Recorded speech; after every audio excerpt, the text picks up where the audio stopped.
അയ്യോ അപ്പൊ അതും പോയി. ഡേ നീ വന്നേ, നീ വന്നേ. എന്താണ്? വാ വാ പറയാ. എവിടെ നോക്കിയേ? ആ തെങ്ങിന്റെ മണ്ടയും പോയി. നോക്ക്, കണ്ണ് കണ്ടൂടെ ആ തെങ്ങിന്റെ? അവിടെ കൊറേ തെങ്ങുണ്ടല്ലോ. ഈ തെങ്ങിന്റെ മണ്ട ഇത്രയും കാലേ സത്യത്തിൽ ഇതൊന്നും അറിയാതാണല്ലോ ദൈവമേ ഇതിന്റെ ചോട്ടിലോട്ട് കൊണ്ട് നമ്മളാ വെള്ളവും വളവും. കഴിഞ്ഞ ദിവസം കൂടെ നമ്മൾ പിന്നെ തടവെടുത്ത് വളവിട്ടതാ. ഇതതിന്റെ അവസ്ഥ നോക്കി. എന്ത് ചെയ്യാനാന്ന് പറ. എന്തൊക്കെയായിരുന്നു ഇത് മേടിച്ച പറഞ്ഞുകൊണ്ടിരുന്നത്? 4 കൊല. ആ 4 കൊലയിലും കൂടെ 10-36 തേങ്ങ, മൊത്തം കൂടെ 50 തേങ്ങ വെട്ടാം എന്ന് പറഞ്ഞിരുന്ന. തെങ്ങിന്റെ മണ്ട പോയതാണോ പ്രശ്നം? നമുക്ക് ഈ തെങ്ങല്ലേ വലുത്. എടേ, അപ്പൊ നമ്മുടെ ഡൽഹിയിലെ അവസ്ഥ കണ്ടില്ലേ? കോൺഗ്രസ് മണ്ട ഒക്കെ പൊളിഞ്ഞ് ഇറങ്ങിയേക്ക്. നിങ്ങൾ അറിഞ്ഞില്ല ഇതൊന്നും? അയ്യോ, ഞാൻ ഇത്ര നേരമായിട്ടൊന്നും നോക്കിയില്ല. അതറിഞ്ഞില്ല? ഇല്ല. 8 നില പൊട്ടിയിട്ടുണ്ട്. ഒന്നുമില്ല. അത് മാത്രമല്ല, കൂട്ടത്തിൽ ആളും ഉണ്ട്. ആം ആദ്മിയും പൊട്ടി. ആം ആദ്മി പിന്നെ പൊട്ടുമല്ലോ. കാര്യം എന്താണെന്നറിയോ? ഈ ആം ആദ്മി പൊട്ടാനുള്ള കാരണം പറഞ്ഞുതരാം. ആം ആദ്മി പൊട്ടാനുള്ള പ്രധാന കാരണം എന്ന് വെച്ച് കഴിഞ്ഞാൽ ഈ പറയുന്ന മണ്ട പോയ ഒരു തെങ്ങെന്ന് പറഞ്ഞില്ലേ, ഈ മണ്ട പോയ തെങ്ങ് പോലെയാണ് ഇപ്പോഴത്തെ കോൺഗ്രസിന്റെ അവസ്ഥ.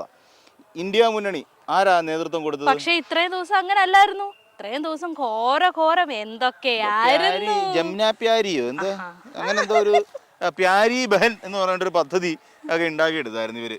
ഈ പ്യാരി ബഹൻ, ഞാൻ വിചാരിച്ചു ജമുന പ്യാരി എന്ന് പറഞ്ഞ ആടിന്റെ സാധനമല്ലേ പ്യാരി ബഹൻ എന്ന് വെച്ചാൽ. അപ്പോൾ ഇവർക്ക് എന്തൊക്കെയോ സ്ത്രീകൾക്ക് കനിഞ്ഞ് അനുവദിച്ച് കൊടുക്കുമെന്നൊക്കെയാണ് പറഞ്ഞത്.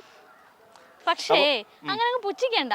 കാരണം അവരിപ്പോ എന്താന്നറിയാം, ഞാൻ പറയട്ടെ, ശരിക്കും പറഞ്ഞു കഴിഞ്ഞാൽ അവരുടെ പ്രശ്നം എന്താ? അവര് തോറ്റൊന്നും അവരുടെ വിഷയമല്ല. അവരുദ്ദേശിച്ച കാര്യം നടന്നോ? കോൺഗ്രസ് ഉദ്ദേശിച്ച കാര്യം നടന്നോ? കോൺഗ്രസ് ഉദ്ദേശിച്ച കാര്യം എന്ന് വെച്ച് കഴിഞ്ഞാൽ അതിൽ വല്ല തർക്കമുണ്ടോ? ഇല്ലല്ല, ഒരു തർക്കമില്ല. കാര്യം അവർ കോൺഗ്രസ് ഉദ്ദേശിച്ചതെന്ന് വെച്ചാൽ എങ്ങനെങ്കിലും പണ്ട് ചില അമ്മായിമ്മമാരുണ്ട്, മോൻ ചത്താലും വേണ്ടൂല മരുമോടെ കണ്ണീര് കണ്ടാൽ മതിയെന്ന്. ഇതേ അവസ്ഥയാണ് ആം ആദ്മി പാർട്ടിയോട് കാണിച്ചത്. എങ്ങനെങ്കിലും പണ്ടാരം അടങ്ങാൻ BJP ജയിച്ചാലും വേണ്ടൂല്ല, നമുക്ക് ആം ആദ്മി പാർട്ടി തോറ്റ് കണ്ടേ അടങ്ങും. കാര്യം എന്താ? ഹരിയാനയിൽ എന്തോ കാണിച്ചത്? അവിടെ ഒരു ഭൂപേന്ദ്ര സിംഗ് ഹൂഡ ഈ ഹൂഡയ്ക്ക് വേണ്ടിയിട്ട് എന്താ അവിടെ കാണിച്ചു കൂട്ടിയത്? അവിടെ ആം ആദ്മി പാർട്ടിയായിട്ട് തെറ്റി. ആം ആദ്മി പാർട്ടിയായിട്ട് തെറ്റി നാശകോടാലിയായിട്ട് അതുകൊണ്ട് കളഞ്ഞു. രണ്ടാമത് അവിടെ ഒമർ അബ്ദുള്ളയായിട്ട് ചേർന്നിട്ട് അവിടെ ജമ്മു കാശ്മീരിൽ കാണിച്ചു. എന്താ ചെയ്തത്? അതും പോയി കിട്ടി. അവിടെ 6 സീറ്റാണ്, ഇങ്ങനെ കൈ കൊണ്ടു നടക്കാൻ പറ്റുന്ന സീറ്റ് അവിടെ കിട്ടിയത്. ഈ ഒമർ അബ്ദുള്ള ഇന്ന് നല്ല ഊക്ക് കൊടുത്തിട്ടുണ്ട്, നല്ലൊരു ഊക്ക് കൊടുത്തിട്ടുണ്ട്. ശരിക്കും ശരിക്കും പറഞ്ഞു കഴിഞ്ഞാൽ നമുക്കിപ്പോ ഇത് ചുമ്മാ നിൽക്കുന്നവർക്ക് വരെ മനസ്സിലാവും. കാരണം ഈ 2015-ലും 2020-ലും ആം ആദ്മി പാർട്ടി അതായിരിക്കും, കാരണം ഒരു സംശയമില്ലാത്ത അല്ലെങ്കിൽ ആർക്കും തർക്കമില്ലാത്ത ഒരു വിജയം നടത്തിയെടുത്ത് അന്നും അമ്പേ തോൽവിയായിരുന്നു കോൺഗ്രസ്. എന്നിട്ടും എല്ലായിടത്തും പോയി അങ്ങ് മത്സരിച്ചു. ഇത് സത്യത്തിൽ കോൺഗ്രസ്സുകാർ കാണിച്ച പണിയെന്ന് വെച്ച് കഴിഞ്ഞാൽ, ഞാൻ ഈ പറഞ്ഞ പോലെ ഈ ലോക്സഭാ തെരഞ്ഞെടുപ്പിന് എന്തൊക്കെയാ പറഞ്ഞത്, ഞാൻ ഈ നമ്മുടെ തെങ്ങിന്റെ കാര്യം പറഞ്ഞ പോലെ 4 കൊലയിലും കൂടെ ഏകദേശം 19 തേങ്ങ ഇതെല്ലാം കൂടെ വെട്ടി ഇറക്കി കഴിയുമ്പോൾ നിങ്ങളുടെ തടവെല്ലാം ഭയങ്കര സെറ്റായിട്ട് കിടക്കും എന്നും പറഞ്ഞിട്ട് നമ്മൾ മേടിച്ച് വെച്ച തെങ്ങാണ് കണ്ട മണ്ട പോയി നിൽക്കുന്നത്. ഇതായിരുന്നു അവസ്ഥ. എന്താ ഇവിടെ ഒരു മന്ത്രി, ഒരു പിന്നെ പ്രധാനമന്ത്രി, ഭാരത് ജോഡോ യാത്ര, ഭാരത് ജോഡോ ന്യായ യാത്ര, ആ യാത്ര ഈ യാത്ര എന്ന് വേണ്ട സകലമാന യാത്രകളും കൊണ്ട് ഓടിത്തള്ളുന്ന പരിപാടിയാണ് അവർ കാണിച്ചത്. ഇത് ശരിക്കും പറഞ്ഞു കഴിഞ്ഞാൽ ഇപ്പൊ ഈ നടന്ന തെരഞ്ഞെടുപ്പിൽ ശരിക്കും പറഞ്ഞു കഴിഞ്ഞാൽ ഒരു 46-47% BJPക്ക് ഇതുണ്ട്, വിജയമുണ്ട്, സാധ്യത. പക്ഷെ നമ്മുടെ ഈ പറയുന്നത് ആം ആദ്മിക്ക് 43% ഉണ്ട്, കോൺഗ്രസിന് ഒരു 6% കിട്ടി.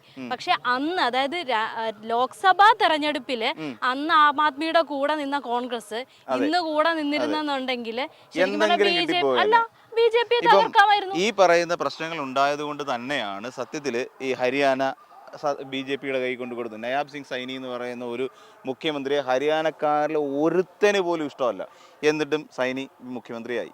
ഇങ്ങോട്ട് നമ്മൾ അടുത്തുകൊണ്ട് നോക്കിക്കഴിഞ്ഞ് കഴിഞ്ഞാൽ ഇവിടെ മഹാരാഷ്ട്രയിൽ ഏറ്റവും വലിയ തെരഞ്ഞെടുപ്പ് നടക്കുന്ന ഒരു സ്ഥലമാണ് മഹാരാഷ്ട്ര എന്ന് പറഞ്ഞാൽ. ആ മഹാരാഷ്ട്രയിൽ എന്ത് സംഭവിച്ചു?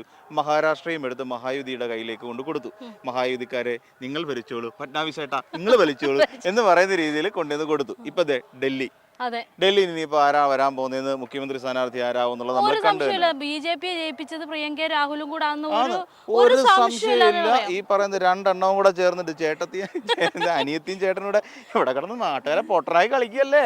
എന്നിട്ട് പുള്ളി ഉദ്ദേശിച്ച് കിട്ടി, പുള്ളിക്ക് ഒരു ലോക്സഭാ പ്രതിപക്ഷ നേതാവാൻ കഴിഞ്ഞു, പുള്ളിയുടെ നേട്ടം നടന്നു. ഇനിയും പ്രധാനമന്ത്രി ആവുന്നു, അത് വേറെ നിങ്ങൾ ആണുങ്ങളും വല്ലതും ആയിക്കോ. അവിടെ ഇവിടുത്തെ ദളിതന്മാരെ എല്ലാം നന്നായിട്ട് കൊണ്ടു നടക്കാൻ BJP ക്ക് കഴിഞ്ഞെന്നുള്ള ദളിത് വോട്ടുകൾ മുഴുവൻ BJP-ക്കാർ പിടിച്ചെടുത്തു. എന്നിട്ട് ഇവിടെ എന്താ സംഭവിച്ചത്? ഇവിടെ ഇവിടെ ഇതിന് വേണ്ടി ഒന്നും കോൺഗ്രസ് ചെയ്തിട്ടില്ല. എന്നിട്ട് കുറെ ജമുന പ്യാരി എന്നൊക്കെ പറയണ്ടേ, മേരെ പ്യാരെ ദേശവാസി എന്ന് ഒരാൾ അവിടെ നിന്നിട്ട് പറയുന്നു, ഇവിടെ മേരെ പ്യാരി ബഹനവും എന്ന് പറഞ്ഞുകൊണ്ട് നടക്കുന്നു. എന്നിട്ട് എന്ത് കുന്തം ഉണ്ടാക്കി. നമ്മൾ ശരിക്കും പറഞ്ഞാൽ ഞാൻ കളിയാക്കാൻ വേണ്ടി പറഞ്ഞതല്ല. കോൺഗ്രസിനും ഈ കാര്യമൊക്കെ കേൾക്കുമ്പോൾ, കോൺഗ്രസ്സുകാർക്കും ഈ കാര്യം കേൾക്കുമ്പോൾ സന്തോഷമായിരിക്കും. കാരണം അവർ അശ്രാന്തം പരിശ്രമിച്ച് BJP-യെ ജയിപ്പിക്കാൻ വേണ്ടിയിട്ട് നമ്മൾ പറയുന്നില്ലേ, ഈ സ്വർണ്ണത്താലത്തിൽ വെച്ച് കൊടുക്കുക എന്ന് പറയുന്ന പോലെ ഡൽഹി ഇനി ഇന്ന നരേന്ദ്രമോദിജി ഇരിക്കുന്നത് എന്ന് പറയാം. എന്തൊക്കെയായിരുന്നു ഭരണഘടന പൊക്കി കാണിക്കുന്നു, ജോഡോ യാത്ര, എന്തൊക്കെയായിരുന്നു അവസാനം.